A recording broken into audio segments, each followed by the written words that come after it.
ਤੇ ਸ਼ਰਮਾ ਜੀ ਅਗਲੀ ਖਬਰ ਦੇ ਵੱਲ ਵਧੀਏ, ਅਗਲੀ ਖਬਰ ਵੀ ਸਕੂਲਾਂ ਦੇ ਨਾਲ ਹੀ ਰਾਬਤਾ ਰੱਖਦੀ ਹੈ। ਪੰਜਾਬ ਦੇ ਸਕੂਲਾਂ ਦੇ ਵਿੱਚ ਛੁੱਟੀਆਂ ਕਰ ਦਿੱਤੀਆਂ ਗਈਆਂ ਨੇ ਤੇ ਸਵਾਲ ਪੈਦਾ ਇਹ ਹੋ ਗਿਆ ਕਿ ਕਿਤੇ ਹੜ੍ਹ ਤਾਂ ਨਹੀਂ ਆ ਰਿਹਾ ਪੰਜਾਬ ਦੇ ਵਿੱਚ ਦੁਬਾਰਾ? ਪ੍ਰਵੀਨ ਜੀ, ਬਿਲਕੁਲ ਇਹ ਵਿਚਾਰਨ ਵਾਲੀ ਗੱਲ ਹੈ ਹੂੰ। ਕਿ ਕਿਤੇ ਮੁੜ ਕੇ ਹੜ੍ਹ ਵਾਲੀ ਸਥਿਤੀ ਤਾਂ ਨਹੀਂ, ਕਿਉਂਕਿ ਹਿਮਾਚਲ 'ਚ ਅਲਰਟ ਜਾਰੀ ਹੈ ਹੂੰ। ਔਰ ਹਿਮਾਚਲ 'ਚ ਮੀਂਹ ਵੀ ਵਰਿਆ। ਹੂੰ। ਲੰਘੇ ਰਾਤ, ਇੱਕ ਰਾਤ ਤੋਂ ਪਹਿਲਾਂ ਤੇ ਕੱਲ੍ਹ ਦੀ ਰਾਤ 2 ਰਾਤਾਂ ਹੋ ਗਈਆਂ ਹਿਮਾਚਲ ਦੇ ਕਈ ਥਾਵਾਂ ਤੇ ਮੀਂਹ ਵਰਨ ਦੀ ਖਬਰ ਜੀ, ਜੀ। ਹੈ ਨਾ। ਉੱਥੇ ਵੀ ਸਕੂਲ 2 ਦਿਨਾਂ ਲਈ ਬੰਦ ਕੀਤੇ ਨੇ, ਪੰਜਾਬ 'ਚ 3 ਦਿਨਾਂ ਲਈ ਬੰਦ ਕੀਤੇ। ਹੂੰ।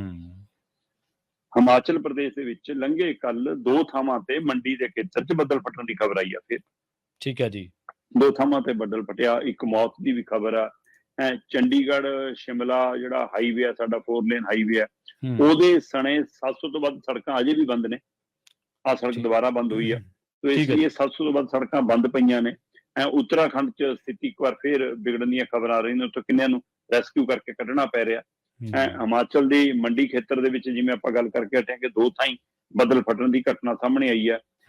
ਇੱਕ ਸਕੂਲ ਦੀ ਇਮਾਰਤ ਹੈ ਜਿਹੜੀ ਉਹ ਬਰਸਾਤੀ ਨਾਲੇ 'ਚ ਬਹਿ ਗਈ ਹਿਮਾਚਲ ਦੇ ਵਿੱਚ। ਇੱਕ ਪਾਸੇ ਇਹ ਖਬਰਾਂ, ਦੂਏ ਪਾਸੇ ਪੰਜਾਬ ਆ ਜਾਓ।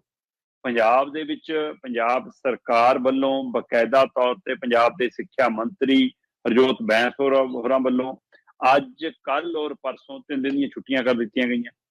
24, 25, 26 ਤਰੀਕ ਨੂੰ ਪੰਜਾਬ ਦੇ ਸਰਕਾਰੀ ਸਕੂਲ, ਪੰਜਾਬ ਦੇ ਮਾਨਤਾ ਪ੍ਰਾਪਤ ਸਕੂਲ, ਪੰਜਾਬ ਦੇ ਏਡਡ ਸਕੂਲ, ਪੰਜਾਬ ਦੇ ਪ੍ਰਾਈਵੇਟ ਸਕੂਲ, ਹਰ ਤਰ੍ਹਾਂ ਦੇ ਸਕੂਲ ਬੰਦ ਰਹਿਣਗੇ ਜੀ। ਸੋ ਇਹਦੀ ਸਪਸ਼ਟ ਹਦਾਇਤ ਕੀਤੀ ਗਈ ਹੈ ਕਿ ਭਾਈ ਪੰਜਾਬ 'ਚ ਸਰਕਾਰੀ ਸਕੂਲਾਂ 'ਚ 3 ਦਿਨ ਦੀਆਂ ਛੁੱਟੀਆਂ।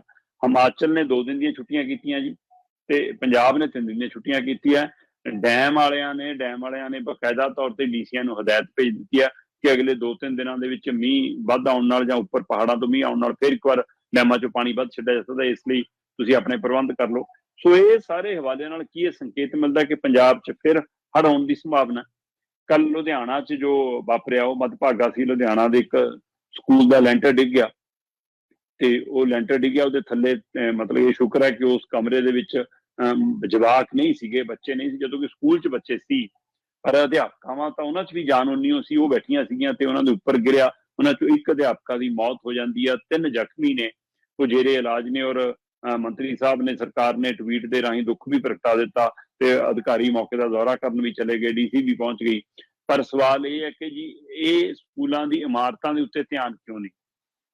ਸੋ ਕੱਲੇ ਬੈਂਚ ਲਾ ਕੇ, ਫੋਟੋਆਂ ਪਾ ਕੇ, ਕਲਾਸਾਂ 'ਚ ਖੜ ਕੇ ਉਹ ਪ੍ਰਦਰਸ਼ਨੀਆਂ, ਕਦੇ ਕੈਪਟਨ ਖਿਚਾਉਂਦੇ ਸੀ ਫੋਟੋਆਂ ਤੇ ਕਦੇ ਹੁਣ ਵਾਲੇ ਖਿਚਾਉਂਦੇ ਨੇ ਕਿ ਅਸੀਂ ਸਕੂਲ ਸਮਾਰਟ ਬਣਾਤੇ।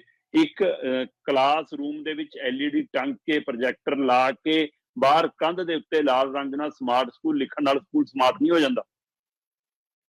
ਉਹਦੇ ਲਈ ਤੁਹਾਨੂੰ ਉਹਦੀ ਇਮਾਰਤ, ਉਹਦੀ ਨੀਂਹ, ਉਹਦੇ ਅਧਿਆਪਕ, ਉਹਦਾ ਸਿੱਖਿਆ ਤੰਤਰ, ਉਹਦੀ ਬੁਨਿਆਦੀ ਸਹੂਲਤਾਂ ਤੇ ਵਿਦਿਆਰਥੀਆਂ ਨੂੰ ਉਹਦੇ ਹਾਣ ਦਾ ਬਣਾਉਣ ਦੇ ਪ੍ਰਬੰਧ ਕਰਨ ਦੀ ਲੋੜ ਹੈ। ਸੋ ਦਿੱਲੀ ਮਾਡਲ ਕਹਿਣ ਨਾਲ ਕਿ ਅਸੀਂ ਅਪਣਾ ਲਿਆ ਤੇ ਉਹਦੀਆਂ ਤਸਵੀਰਾਂ ਬਣਾ ਕੇ ਤੁਸੀਂ ਜਾਰੀ ਕਰਕੇ ਕਹੋ ਕਿ ਆ ਗਿਆ, ਸੋ ਇਹਦੇ ਉੱਤੇ ਕੰਮ ਕਰਨ ਦੀ ਲੋੜ ਹੈ। ਇਹ ਇਮਾਰਤਾਂ ਦੇ ਉੱਤੇ ਅਜੇ ਤੱਕ ਸਕੂਲਾਂ 'ਚ ਪਖਾਨੇ ਪੂਰੇ ਨਹੀਂ, ਅਜੇ ਤੱਕ ਪੀਣ ਵਾਲੇ ਪਾਣੀਆਂ ਦਾ ਪ੍ਰਬੰਧ ਪੂਰਾ ਨਹੀਂ। ਔਰ ਇਹ ਲੁਧਿਆਣਾ ਸ਼ਹਿਰ ਦਾ ਸਕੂਲ ਹੈ, ਸਰਕਾਰੀ ਸਕੂਲ ਹੈ। ਇਹ ਫਿਰ ਬਾਕੀ ਆਲੇ ਦੁਆਲੇ ਦੇ ਖੇਤਰਾਂ 'ਚ ਹਾਲਤ ਕਹੀ ਜੀ ਹੈ ਸਾਡੇ ਸਕੂਲਾਂ ਦੀ, ਇਹ ਦੇਖ ਲਓ ਕਿ ਜੇ ਇੰਨੇ ਕੁ ਮੀਂਹ ਨਹੀਂ ਝੱਲ ਪਾਉਂਦੇ ਤਾਂ ਇਹ ਖਤਰਾ ਖੜਾ ਹੈ। ਸੋ ਇਸ ਲਈ ਇਸ ਦੇ ਉੱਤੇ ਵੀ ਕੰਮ ਕਰਨ ਦੀ ਲੋੜ ਹੈ। ਤੇ ਇਹ ਜਿਹੜੀਆਂ ਛੁੱਟੀਆਂ ਦੀ ਸੰਭਾਵਨਾ ਆਈ ਹੈ ਸਾਹਮਣੇ ਕਿ ਹਾਂ ਸਰਕਾਰ ਨੇ ਛੁੱਟੀਆਂ ਲਾਉਣੀਆਂ, ਉਹਨੇ ਇੱਕ ਵਾਰ ਫਿਰ ਇਹ ਸੰਭਾਵਨਾ ਪ੍ਰਗਟ ਕੀਤੀ ਹੈ ਕਿ ਆਉਂਦੇ ਦਿਨਾਂ ਦੇ ਵਿੱਚ ਹੜ੍ਹ ਆਉਣ ਦੀ ਜਾਂ ਦਰਿਆਈ ਪਾਣੀਆਂ ਦੇ ਰਾਹੀਂ ਫਿਰ ਮਾਰ ਪੈਣ ਦੀ ਸੰਭਾਵਨਾ ਖੜੀ ਹੈ। ਤੇ ਉਹਦੇ ਮੱਦੇ ਨਜ਼ਰ ਸਰਕਾਰ ਨੂੰ ਵੀ ਆਪਣੇ ਪ੍ਰਬੰਧ ਕਰਨੇ ਚਾਹੀਦੇ ਨੇ ਕਿ ਲੋਕਾਂ ਨੂੰ ਰੱਬ ਆਸਰੇ ਜਿਵੇਂ ਛੱਡ ਦਿੱਤਾ ਜਾਂਦਾ, ਲੋਕਾਂ ਨੂੰ ਵੀ ਮਤਲਬ ਇੱਕ ਤਰ੍ਹਾਂ ਨਾਲ ਆਪਣੇ ਪ੍ਰਬੰਧ ਆਪ ਕਰਨੇ ਪੈਣੇ।